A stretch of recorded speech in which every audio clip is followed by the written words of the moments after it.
শাহবাগ নাকি উত্তাল। রাজাকার আলবদর আল শামসের ঔরসজাত সন্তানের আওয়ামী লীগ নিষিদ্ধ চায়। আরে ঔরসজাত সন্তান পাকি জারজ, তোদের রাজাকার গোলাম আজম এবং নিজামী তো বাংলাদেশ চাই নাই।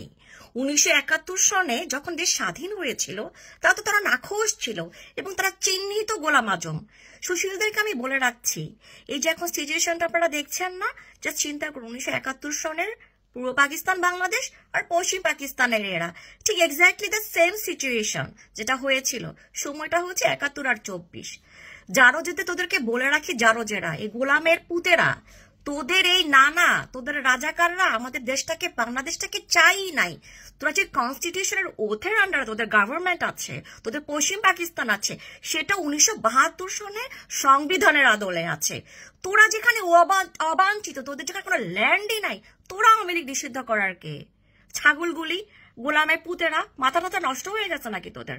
আর সিটি কর্পোরেশনকে বলে রাখছি, পানি যে ছিটাচ্ছেন না, সাথে কি মেয়াদ উত্তীর্ণ গাঁজা প্রদান করছেন নাকি, যে মাথা নষ্ট হয়ে গেছে গোয়ের শাবকদের? আর আওয়ামী লীগকে নিষিদ্ধ পাকিস্তান আমলে করা হয়েছিল। আওয়ামী লীগের তোমরা চুলও ছিঁড়তে পারবে না, রাজাকারের বাচ্চাগুলা। আওয়ামী লীগ আছে এবং আওয়ামী লীগ থাকবে।